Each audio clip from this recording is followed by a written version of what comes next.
मैं पहले ही बता दूं, अगर आपके साथ कोई बुजुर्ग है, पैदल नहीं चल सकता है, तो भाई शाही स्नान वाले दिन आप अवॉइड करिएगा। नॉर्मल के दिनों में ही आपको स्नान करने प्रयागराज महाकुंभ 2025 आना है। और एक चीज मैं आपको बता दूं, अगर आप शाही स्नान वाले दिन स्नान करना चाहते तो आपको शाही स्नान जिस दिन उस दिन सुबह सुबह प्रयागराज नहीं आना है। आपको एक दिन पहले ही प्रयागराज आ जाना है और अपने लिए रुकने की सारी व्यवस्थाएं कर लेनी है, ताकि आपको कम बजट में सारी चीजें उपलब्ध हो जाए। और कोशिश करें जितना पहले आपको रूम मिल जाए, जितना पहले आपको गेस्ट हाउस मिल जाए त्रिवेणी संगम से, उतना ही पहले ले ले। ज्यादा नजदीक जाने की कोशिश ना करें। जितना नजदीक आप पहुंचते जाएंगे त्रिवेणी संगम के, उतना आपको महंगाई मिलेगी, उतनी ज्यादा भीड़ मिलेगी, उतनी ज्यादा रस आपको मिलने वाली है। छोटी छोटी मैं जानकारी आपको दे रहा हूँ, इसलिए थोड़ी सी वीडियो लंबी हो रही है। भाई वीडियो पे कंटिन्यू बने रहे, क्योंकि सारी जानकारी आपके बहुत काम आने वाली है। तो ये सारी चीजें हो गई, आप कैसे रुक पाएंगे महाकुंभ में। और अब बात करते हैं, बहुत से लोग बस से आना चाहते हैं, तो भाई गवर्नमेंट की तरफ से बहुत सारी बसें भी चलाई जा रही हैं। और बहुत से लोग ऐसे हैं जो अपनी कार लेके आना चाहते हैं। पार्किंग की व्यवस्था कैसी होने वाली है, तो भाई महाकुंभ आने वाले भक्तों के लिए पार्किंग भी बनाई जा रही है। आम के दिनों में शाही स्नान वाले दिन तो जो पार्किंग बनाई जा रही है भाई, तो 5 से 6 किलोमीटर पहले आपको गाड़ी रोकनी पड़ेगी। इसके अलावा त्रिवेणी संगम से पहले भी पार्किंग बनाई जा रही है। नॉर्मल के दिनों में आप अपनी गाड़ी यहाँ तक ले जा सकते हैं। और यहाँ पे आपको फास्टैग का सिस्टम देखने को मिलेगा कि आपके पास फास्टैग गाड़ी में लगा है तो उस हिसाब से चार्ज काट लिया जाएगा, और चार्ज अलग अलग रखा जा रहा है। तो पार्किंग की व्यवस्थाएं भी गवर्नमेंट की तरफ से प्रॉपर तरीके से की जा रही है। मोटरसाइकिल कार आप लेके आ सकते हैं, लेकिन यहाँ पे भी वही चीज लागू होती है, पैदल आपको चलना पड़ेगा। अब बात आती साधु संत के अखाड़े में कैसे पहुंचेंगे, तो वहां पे बहुत सारे पीपे वाले पुल बनाए जा रहे हैं। तो पीपे वाले पुल नंबर मैं आपको बताए दे रहा हूँ, 6 number, 7 number, 8 number, 9 number, 10 number, 11 number. इन पुलों से ही आवागमन सबसे ज्यादा होने वाला है, क्योंकि 10 नंबर पुल से जब आप जाएंगे, 7 नंबर पुल से आप जब जाएंगे, तो यहाँ पे आपको साधु संत के सारे अखाड़े, जितने भी बड़े बड़े जूना अखाड़ा, अग्नि अखाड़ा, अटल अखाड़ा, ये इन सबके जो शिविर बनाए गए हैं यहीं पे बनाए गए हैं। यहीं पे आपको सारे साधु संत भी देखने को मिलने वाले हैं, चाहे वो नागा साधु हो, चाहे वो बालक वाला साधु हो, चाहे वो कन्या साधु जो बनी वो, चाहे वो हाथ उठाए वाले बाबा जी हो। तो ये सारे साधु संत आपको इसी क्षेत्र में देखने को मिलने वाली हैं। सेक्टर की बात करें तो ये सेक्टर 20, सेक्टर 20 में ही सारे अखाड़े बनाए गए। इसके अलावा सेक्टर 20 से आप जब जाएंगे बाईं तरफ 19 नंबर, 18 नंबर, 17 नंबर, 16 नंबर, ऐसे सेक्टर में भी आपको तरह तरह के साधु संत देखने को मिल जाएंगे, और यहाँ पे साधु संत के आपको दर्शन भी हो जाएंगे। अब बात आती है आप कैसे स्नान करेंगे, तो आप एक दिन पहले पहुंचते हैं या फिर उसी दिन पहुंचते हैं। सबसे पहले आपको जाना है त्रिवेणी संगम में स्नान करना है। त्रिवेणी संगम में स्नान करने में आपको आधे से 1 घंटे का समय लग जाएगा। और स्नान करने के बाद आपको जाना है, सबसे पहले वहीं पे पड़ता है लेटे हनुमान जी मंदिर। लेटे हनुमान जी मंदिर में जाके आपको दर्शन कर लेना है। उसके बाद आपको चले जाना है अच्छे वट में दर्शन करने के लिए। आप अच्छे वट जाइए, अकबर के किले के अंदर बना हुआ, तो वहाँ पे अच्छे वट के दर्शन करिए। और वहीं पे पातालपुरी मंदिर बना हुआ है, पातालपुरी मंदिर में दर्शन करिए। पातालपुरी मंदिर के ऊपर भी एक अच्छे वट बना है, लेकिन ये जो मैं अच्छे वट बता रहा हूँ दर्शन करने, ये पीछे साइड में बना हुआ है, तो आपको पीछे साइड जाके दर्शन कर लेने। उसके बाद आप निकल आइए आगे, तो शंकर मंडपम मंदिर एक बना हो, यहाँ जाके भी आप दर्शन कर सकते हैं। तो ये 3 चीजें और दर्शन जो आप करेंगे तीनों मंदिरों के, और जो त्रिवेणी संगम, इनके जो समय है लगभग पूरा दिन खत्म हो जाता है और समय बचता है, तो आप जाके नागवासुकी मंदिर में दर्शन कर सकते हैं। इसके अलावा अगर आप दूसरे दिन रुकते हैं तो आप जा सकते हैं भरद्वाज मुनि आश्रम। भरद्वाज मुनि आश्रम आप जा सकते हैं, अलोपी देवी मंदिर जा सकते हैं। इसके अलावा भी कई सारे मंदिर बने हुए जहाँ जाके आपको दर्शन कर लेने। वेड़ी माधव मंदिर बना हुआ है जो कि प्रयाग संगम रेलवे स्टेशन से पहले पड़ जाता है, तो आप यहाँ पे जाके भी विजिट कर सकते हैं। लेकिन मैं आपको एक चीज बताऊं, आप अगर महाकुंभ जा रहे हैं तो महाकुंभ आप घूमिए, अच्छे से घूमिए। आपको जगह जगह साधु संत दिखेंगे। मंदिर बाई चांस आपसे कोई दर्शन करने को रह जाता है तो आप कभी भी आके प्रयागराज में दर्शन कर सकते हैं। लेकिन जो नजारा आपको साधु संत का देखने को मिलने वाला है, जो आपको माहौल प्रयागराज महाकुंभ में मिलने वाला है, जो पूरा डेवलप किया गया है, वहाँ जो सारी चीजें देखने को मिलने वाली है, वो आपको कहीं भी नहीं मिलने वाली। तो कोशिश करिए कि ज्यादा से ज्यादा आप महाकुंभ मेला पहुंचे तो वहाँ पे एक्सप्लोर कर पाए, ज्यादा से ज्यादा साधु संतों से मिल पाए। और एक चीज मैं आपको और बता दूं कि बहुत से वहाँ पे आपको साधु ऐसे भी मिलेंगे जो लालची टाइप के हैं, जो बने हुए साधु हैं, चोर डाकू, इस तरीके के भी साधु महाकुंभ पहुंचते हैं बाबा का भेष लेके। तो उनसे आपसे सतर्क रहना है, बहुत ज्यादा पैसा दान नहीं करना है, किसी के चंगुल में नहीं फंसना है। और एक चीज मैं बता दूं, जो टेंट सिटी की ऑनलाइन बुकिंग हो रही भाई, वहाँ पे फ्रॉड भी बहुत ज्यादा हो रहा है। तो ऑफिशियल वेबसाइट से ही आपको अपने लिए टेंट सिटी की बुकिंग करनी है। अब आखिर में बात आती खाने पीने की, तो खाने पीने की व्यवस्थाएं आपको प्रॉपर तरीके से पूरे महाकुंभ में मिल जाएंगी। जगह जगह आपको भंडारे देखने को मिल जाएंगे, जगह जगह छोटी छोटी दुकानें भी बनाएगी। अगर भंडारे में नहीं खाना चाहते, दुकानों पे भी खाना वगैरह खा सकते हैं। खाने में आपको महंगाई ज्यादा देखने को नहीं मिलने वाली। आपको जो महंगाई देखने को मिलने वाली है महाकुंभ में, वो सिर्फ टेंट में रुकने के लिए ही देखने को मिलने वाली है। तो दोस्तों आई होप हमारे इस वीडियो से आपको बहुत सारी मदद मिलने वाली है। अगर आप महाकुंभ 2025 इसके अलावा भी अगर आपका कोई सवाल है तो बेझिझक आप कमेंट कर सकते हैं, आपको तुरंत ही उसका जवाब दिया जाएगा। और कोशिश होगी कि आपकी समस्या का हल भी हमारे द्वारा निकाला जाए, क्योंकि मैं महाकुंभ 2025 को बराबर कवर कर रहा हूँ। बस एक ही रिक्वेस्ट है, वीडियो को लाइक कर दीजिएगा और हर हर महादेव का कमेंट कर दीजिएगा। अगर वीडियो पसंद आया है तो, नहीं पसंद आया तो भाई डिसलाइक भी आप कर सकते हैं। और ज्यादा से ज्यादा लोगों में वीडियो शेयर करिए। और अगर भी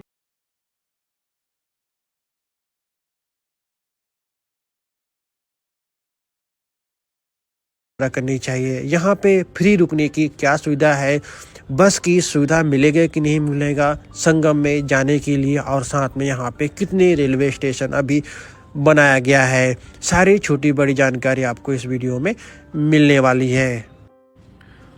इस साल का महाकुंभ काफ़ी विशेष है क्योंकि ये संयोग पूरे 144 वर्षों बाद पड़ा है। हर 12 वर्षों में पौष पूर्णिमा स्नान के साथ महाकुंभ का आयोजन होता है और महाशिवरात्रि के स्नान के साथ महाकुंभ का समापन होता है। महाकुंभ का आयोजन हर 12 साल के अंतराल में 4 स्थानों में किया जाता है। पहला प्रयागराज, दूसरा हरिद्वार, तीसरा नासिक और उज्जैन में। यहाँ पे अमृत के बूंद गिरे थे। समुद्र मंथन के दौरान मथने का काम कर रहे नाग वासुकी के द्वारा एक जहर का घड़ा और एक अमृत का कुंड निकला, ऐसा बताया जाता है। अमृत के कुंड को पाने के लिए देव और असुरों के बीच भारी युद्ध छिड़ गया। उसी दौरान विष्णु जी कुंड को लेके जा रहे थे तो इन 4 स्थानों पे अमृत के बूंद गिरे और इसी कारण से इन 4 स्थानों में बारी बारी से किया जाता है महाकुंभ का आयोजन। सबसे पहले हम आपको बताते हैं आप प्रयागराज कैसे पहुंचेंगे। प्रयागराज पहुंचने की सबसे आसान और सरल तरीका है रेलवे मार्ग। प्रयागराज की रेलवे कनेक्टिविटी हर एक जगह से आपको मिल जाएगा, जैसे कि भारत के प्रमुख शहर दिल्ली, मुंबई, बेंगलोर, चेन्नई, हैदराबाद, भोपाल, ग्वालियर, जयपुर से कंटिन्यू आपको ट्रेन की सुविधा मिलेगी। और कुंभ के दौरान तो और भी काफ़ी सारे ट्रेन बढ़ा दी गई है ताकि यहाँ पे आ रहे श्रद्धालुओं को कोई दिक्कत ना हो। और रही बात यहाँ पे रेलवे स्टेशन का, तो लगभग यहाँ पे 9 रेलवे स्टेशन है जहाँ से आपको संगम के लिए ऑटो, बस की सेवा बढ़ा दी जाएगी, जो कि आपको आराम से कम रेट में आपको पहुँचा देगी संगम स्नान के पास। दूसरा मार्ग है बाय रोड। बाय रोड आप आराम से आ सकते हैं अपने व्हीकल से या फिर गवर्नमेंट बसेस से। बसेस की सेवा भी कुंभ के दौरान बढ़ा दिया जाएगा ताकि लोगों को कोई दिक्कत ना हो, लेकिन थोड़ी सी जाम में आप फंस सकते हैं महाकुंभ के दौरान। तीसरा है एयरपोर्ट। यहाँ पे एयरपोर्ट की भी सुविधा है, जो बाय एयर आना चाह रहे हैं वो भी आ सकते हैं। एयरपोर्ट से संगम की दूरी ज़्यादा दूर नहीं है, आराम से आपको बस स्टैंड या फिर रेलवे स्टेशन या फिर एयरपोर्ट से जैसे बाहर निकलेंगे तो आपको प्राइवेट टैक्सी, बसेस और ऑटो की सुविधा मिल जाएगा। आप आराम से संगम स्थान तक पहुँच जाएंगे। यहाँ पे पहुँचने के बाद आपको रूम आपको लेने होंगे। रूम आप चाहे तो फ्री में भी रुक सकते हैं। यहाँ पे काफ़ी सारे टेंट बनाए दिए गए हैं जिसमें 100 रुपया, 150, 200, 300 के हिसाब से आपको टेंट शेयरिंग में भी मिल जाएंगे। और कुछ यहाँ पे धर्मशाला ऐसे भी बनाए गए हैं जहाँ पे आप फ्री में रुक सकते हैं। अगर आप पेड रुकना चाह रहे हैं तो सबसे अच्छा रुकने की जगह अगर हम कहें रामबाग रेलवे स्टेशन, वहाँ पे आपको काफ़ी अच्छे दामों में अच्छे रूम मिल जाएंगे। आप चाहे तो अगर महाकुंभ में जा रहे हैं, होटल लेना चाह रहे हैं तो पहले से बुकिंग करा के जाएं आप गूगल में सर्च करके, और पेमेंट देने से पहले अच्छे से वेरिफिकेशन भी कर ले क्योंकि फ्रॉड होने के चांसेस भी ऑनलाइन होते हैं। और तिथि को जरूर ध्यान रखें क्योंकि जो तिथि है महाकुंभ का शाही स्नान का, अगर आप उस दिन जाएंगे तो आपको संगम तक पहुंचने में थोड़ी दिक्कतें भी हो सकती है। ऐसे तो जो सूचना मिला है उसमें आपको मिनिमम 2 किलोमीटर चलना पड़ सकता है संगम जाने के लिए। सबसे पहले जो स्नान शुरू हो रहा है पौष पूर्णिमा, जो कि 13 जनवरी को है। दूसरा है 14 जनवरी यानी मकर संक्रांति स्नान, शाही स्नान है। इस दिन बहुत ज़्यादा भीड़ होने वाला है। 25 जनवरी को है एकादशी स्नान। फिर 29 जनवरी को है मौनी अमावस्या स्नान, जो कि शाही स्नान है, दूसरा शाही स्नान है जिसकी वजह से भीड़ भी काफ़ी ज़्यादा होगा। 2 और 3 फरवरी को बसंत पंचमी स्नान, ये भी शाही स्नान में आ रहा है, तो यहाँ पे भी भीड़ काफ़ी अच्छा और ज़्यादा होने वाला है। 8 फरवरी को एकादशी स्नान है और 12 फरवरी को माघी पूर्णिमा स्नान, इसमें भी शाही स्नान होने को है, तो भीड़ इसमें भी ज़्यादा होगा। और लास्ट है 26 फरवरी महाशिवरात्रि स्नान। महाशिवरात्रि स्नान जैसे कंप्लीट होता है उसके बाद महाकुंभ का समापन हो जाता है। जो डेट हमने बताए हैं आप इस डेट को ध्यान रखें, नोट डाउन कर लीजिए। और इस डेट यानी शाही स्नान वाली डेट में जा रहे हैं तो थोड़ा सा आपको प्लानिंग अच्छे से करनी होगी। रूम के होटल धर्मशाला के नंबर हम दे देंगे इसी वीडियो में, आप उसमें भी बुकिंग करके आराम से अपनी बुक करवा सकते हैं रूम और आराम से आ सकते हैं। टेंट की ऑनलाइन फैसिलिटी के लिए आप वेबसाइट में जाएं और जो कि डिस्प्ले हो रहा है उसमें भी आप इंक्वायरी कर सकते हैं। यहाँ पे जैसे कि मैंने बताया 100, 150, 200 से रूम स्टार्ट हो जाते हैं शेयरिंग में, और पर्सनल में 400, 500 से स्टार्ट हो जाते हैं। आपको परेशान होने की ज़रूरत नहीं है, आराम से आप तसल्ली से बुकिंग करके आए। और यहाँ पे आने के बाद जैसे ही आप उतरते हैं तो सबसे पहले रूम बुकिंग करें या फिर टेंट में जाएं। टेंट में आप आराम से अपनी सामान रखें, फिर आप संगम स्नान करने के लिए जाएं।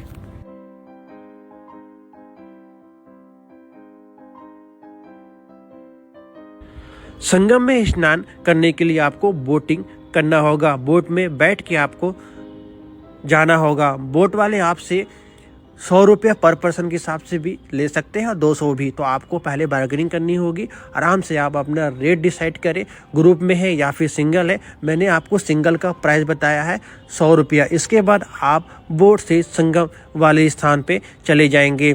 संगम वाले स्थान पे ही आप गंगा, यमुना और आदि से माँ सरस्वती के दर्शन करेंगे। यहाँ पे डुबकी लगाएंगे और आशीर्वाद लेंगे तीनों माताएं के।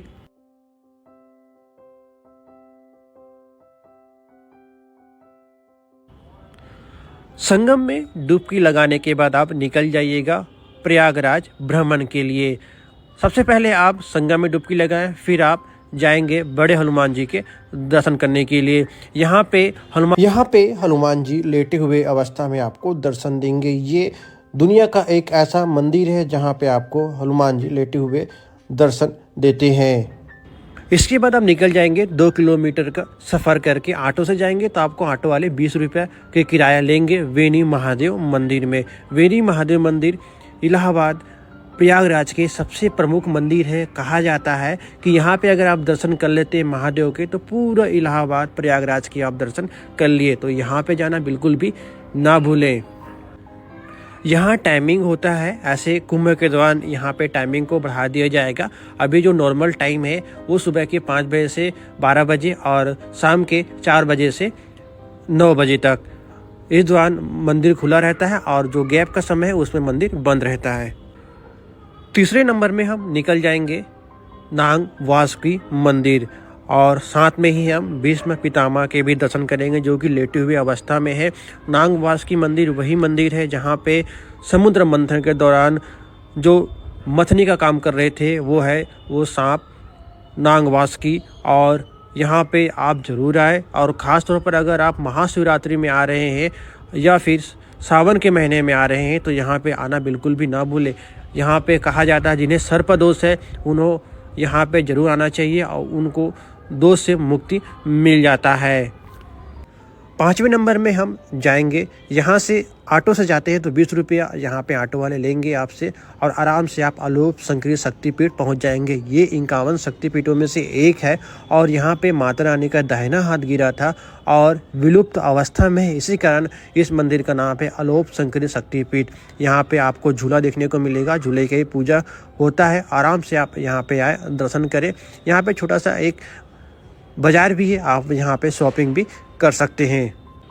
ऐसा तो यहाँ पे मंदिरों का कोई कमी नहीं है, काफ़ी सैकड़ों मंदिर है, हज़ारों मंदिर है, लेकिन हम आपको प्रमुख मंदिरों पे लेके जा रहे हैं। इसके बाद हम लेके जाएंगे यहाँ से लगभग 3 किलोमीटर की दूरी पे है मनका महेश्वर मंदिर, जहाँ पे आपको एक बार ज़रूर जाना चाहिए, जिसे सरस्वती घाट के नाम से भी जाना जाता है। मनका महेश्वर मंदिर से अब हम जा रहे हैं 2 किलोमीटर की दूरी में है नैनी ब्रिज, और ऑटो वाले आपसे लेंगे 20 रुपया। आराम से आप वहाँ पे पहुँचे और अद्भुत अनोखे दृश्य देखें। जब आप इस ब्रिज में आएंगे तो रात्रि का लाते हैं तो आपको एक अलग ही अनुभूति होगी, बिल्कुल लाइटिंग का। और दिन में आएंगे तो आपको कुछ इस तरह का दृश्य देखने को मिलने वाला है। नैनी ब्रिज से हम चले गए हैं 5 किलोमीटर दूर आनंद भवन, जहाँ पे नेहरू परिवार की पूरी गतिविधि का आपको दृश्य देखने को मिलेगा, म्यूजियम देखने को मिलेगा, तारामंडल आप देख सकते हैं यहाँ पे, और आराम से आप यहाँ पे भ्रमण कर सकते हैं। इतना घूमने में आपको कम से कम 1 दिन लगेगा अगर थोड़ा फास्ट किए तो, नहीं तो आपको आराम से इतना घूमने में 2 दिन लगने वाला है।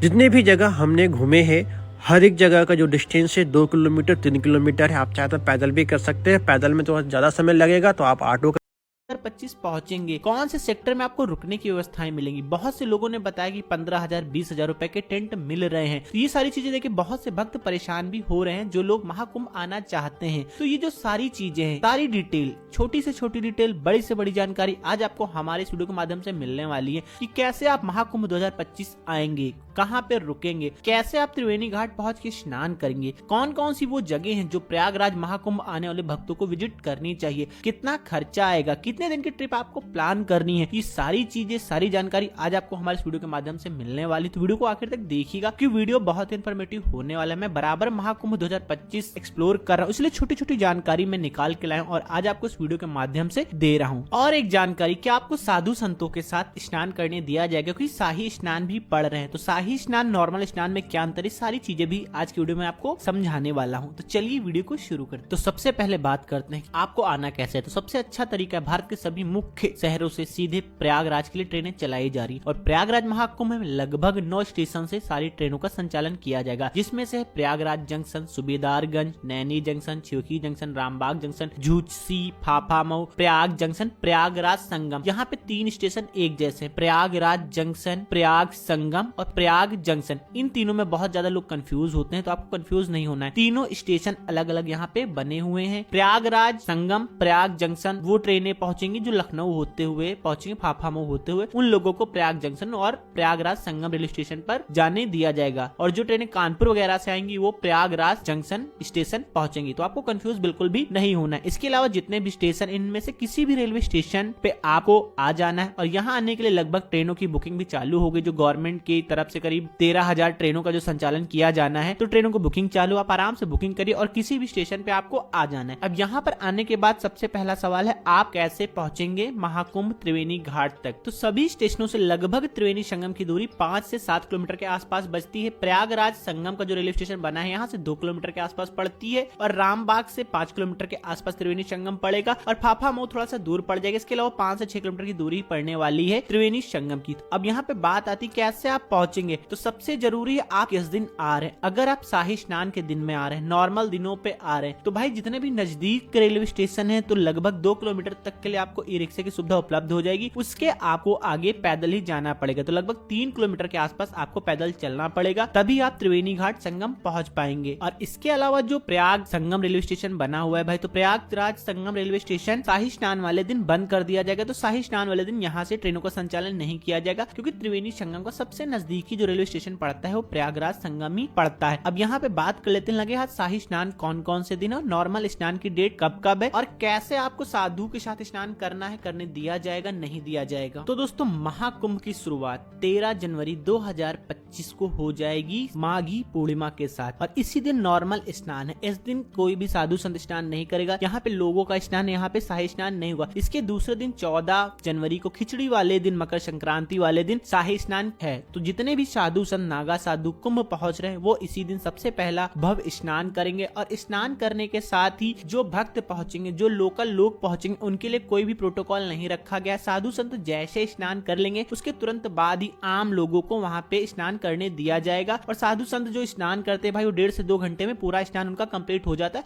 और काफी सुबह सुबह वो अपना स्नान करते हैं। तो आपको परेशान होने की जरूरत नहीं है कि आपको शाही स्नान वाले दिन स्नान नहीं करने दिया जाएगा। आप बहुत आराम से, साधु संत लोग जब स्नान कर लेंगे, उसके बाद बहुत आराम से स्नान कर सकते हैं। 14 तारीख के बाद जो अगला स्नान पड़ेगा वो पड़ेगा 29 जनवरी को मौनी अमावस्या के दिन। और मौनी अमावस्या का जो स्नान होगा ये भी शाही स्नान। इस दिन भी अखाड़े वाले जितने भी नागा साधु हो जाके त्रिवेणी संगम पे स्नान करेंगे। कोशिश करें कि आप मौनी अमावस्या पे ना आए, क्योंकि इस दिन सबसे ज्यादा भीड़ आपको देखने को मिलने वाली महाकुंभ 2025 पर। मौनी अमावस्या का स्नान सबसे ज्यादा बड़ा होता है, तो इस दिन अगर आप आते हैं तो आपको थोड़ी सी दिक्कतों का सामना करना पड़ेगा और बहुत ज्यादा आपको पैदल भी चलना पड़ सकता है। इसके बाद 3 फरवरी को आपका शाही स्नान पड़ेगा बसंत पंचमी को। तो बसंत पंचमी वाले दिन भी नागा साधु स्नान करेंगे और नागा साधु स्नान करने के बाद ही आम लोगों को स्नान करने दिया जाएगा। ऐसा इसलिए किया जाता है कि नागा साधु अपनी तीर, तलवार, कमान, बहुत सारी चीजों के साथ स्नान करते हैं ताकि कोई दुर्घटना न घटे, इसीलिए नॉर्मल लोगों को वहां पे रोक दिया जाता है। और इस बार का प्रोटोकॉल किसी भी प्रकार का नहीं लगाया गया, आम लोग स्नान कर पाएंगे, बस उतनी देर आपको रोका जाएगा उस घाट पे जहाँ पे नागा साधु स्नान करेंगे। इसके अलावा कहीं पे भी आप स्नान कर सकते हैं, आपको नहीं रोका जाएगा शाही स्नान वाले दिन। अगर आप आते हैं और त्रिवेणी पे ही आप स्नान करना चाहते हैं शाही स्नान वाले दिन, तो आपको थोड़ी देर इंतजार करना पड़ेगा। जैसे ही अखाड़े वाले स्नान करके निकल जाएंगे उसके बाद आप वहाँ पे स्नान कर सकते हैं। और त्रिवेणी संगम पर जाने के लिए वहाँ पे बोट वगैरह आपको मिल जाएगी, जो गवर्नमेंट के द्वारा रेट फिक्स किया गया है। आपको 100 रुपए के आसपास चार्ज देना पड़ेगा, पहले 60 रुपए होता था लेकिन इस बार बढ़ाया गया है कुछ। तो आप बहुत आराम से बोट से जा सकते हो उस स्थान पे जहाँ पे त्रिवेणी संगम होता है, जहाँ पे गंगा यमुना सरस्वती का संगम होता है, वहां जाके आप स्नान कर पाएंगे। ये तो बात हो गई शाही स्नान वाले दिन। इसके अलावा भी वहाँ पे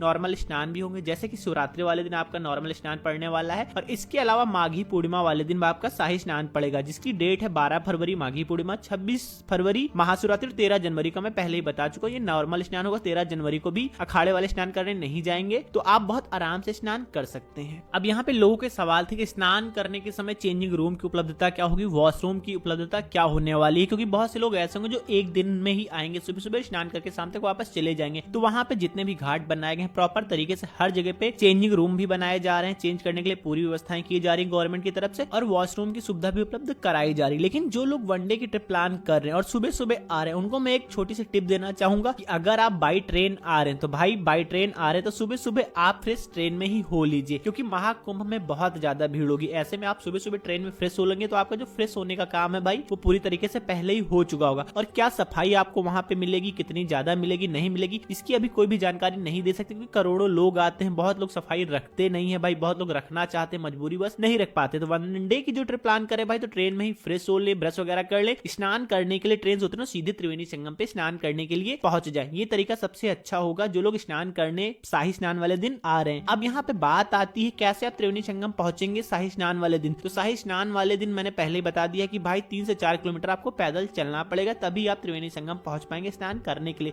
इसके अलावा पूरे संगम तट पे जहां से गंगा मैया जो फाफा वाला ब्रिज वहां से शुरू हो जाती हैं, और इधर नैनी से जो आपका घाट बना हुआ है किले के बगल से, यहाँ से लेके हर तरफ आपको सिर्फ गंगा जी में घाट बनाया जा रहा है, कहीं पे पक्के घाट बनाया जा रहे हैं तो कहीं पे रेत भर के बालू लगाई जा रही है, ताकि हर जगह पे लोग स्नान कर पाए। तो हर तरफ आपको स्नान करने के लिए बहुत सारे घाट मिल जाएंगे। अगर आप त्रिवेणी संगम पे स्नान नहीं करना चाहते हैं, आपका उद्देश्य सिर्फ स्नान करना है, तो आप कहीं पे भी स्नान कर सकते हैं, आपको कोई दिक्कत का सामना नहीं करना पड़ेगा। अब बात आती है रुकने की क्या व्यवस्थाएं मिलेंगी, क्योंकि रुकने के लिए भाई बहुत ज्यादा इशू है, बहुत ज्यादा लोग पैनिक हो रहे हैं और बहुत ज्यादा परेशान भी हो रहे हैं। 15,000 20,000 ऐसे रेट बताए जा रहे हैं। तो सबसे पहले मैं क्लियर करूं कि 15,000 20,000 जो रेट बताए जा रहे हैं वो कौन से हैं। तो 15 से 20,000 रुपए उन कॉटेज के रेट होने वाले हैं जो गवर्नमेंट की तरफ से, जो एजेंसियों ने अपने कॉटेज बनाए हैं, टेंट सिटी बनाई है, वहां के जो रेट रखे गए भाई वो 15 से 20,000 रुपए के आसपास रखे गए। उसका कारण एक ये होता है कि भाई बहुत से विदेश पहुंचने के बाद आपको छोटे छोटे टेंट सिटी देखने को मिल जाएंगे, जो वहाँ पे लोकल लोगों ने लगाया है, छोटी छोटी एजेंसियों ने लगाया है। तो वहाँ पे आपको 1,000 रुपए से लेकर 2,000 रुपए में पर बेड के हिसाब से रुकने की व्यवस्थाएं हो जाएंगी। और एक चीज का आपको ध्यान देना है, बहुत से लोगों ने बताया कि भाई रैन बसेरे जगह जगह बनाया जा रहा है, तो मैं आपको बता दूं त्रिवेणी संगम घाट से लगभग 2 किलोमीटर की जो रेंज है वहाँ पे आपको कोई भी रैन बसेरा देखने को नहीं मिलेगा। रैन बसेरे आपको बहुत दूर दूर देखने को मिलेंगे जो गवर्नमेंट की तरफ से बनाए जा रहे हैं। सबसे ज्यादा आपको रेलवे स्टेशन के आसपास रैन बसेरे देखने को मिलेंगे। तो अगर आप रैन बसेरे का सहारा लेना चाहते हैं तो फिर आप रेलवे स्टेशन के पास में ही रैन बसेरे का सहारा ले सकते हैं। सबसे अच्छा तरीका है रैन बसेरा, आप रेलवे स्टेशन के आसपास रुक जाइए। इसके अलावा जो गवर्नमेंट की तरफ से 100 रुपए 500 रुपए में टेंट सिटी बनाई जा रही, वो भी सेक्टर 5 6 7 8 9 10 11 12 इन सेक्टरों में बनाई जा रही है। तो यहाँ पे आप अगर रुकेंगे, मान लीजिए जाके वहाँ पे रुकते हैं, तो यहाँ से त्रिवेणी संगम की दूरी ही भाई 3 से 4 किलोमीटर हो जाती। तो आप 4 किलोमीटर पहले रुकेंगे और वहां से पैदल आएंगे त्रिवेणी घाट स्नान करने, फिर 4 किलोमीटर पैदल जाएंगे वापस में। तो इससे अच्छा तरीका है आप बाई ट्रेन आते हैं तो कहीं भी रेलवे स्टेशन के आसपास में अपने लिए रुकने की व्यवस्थाएं कर ले, आप जाएं त्रिवेणी संगम में स्नान करें, पूरा एक्सप्लोर करें, और जब समय हो तब आप वापस अपने रूम पे आ जाएंगे। पैदल चलना पड़ेगा, कुछ दूरी तक आपको टैक्सी मिलेगी और कुछ दूरी आपको पैदल ही चलनी पड़ेगी। तो ये सबसे अच्छा तरीका रहेगा जो नॉर्मल लोग पहुंचेंगे, जो कम बजट में अपनी यात्रा करना चाहते हैं। तो और जो लोग बहुत अच्छे से एंजॉय करना चाहते हैं, मैं पहले ही बता चुका हूँ भाव की जो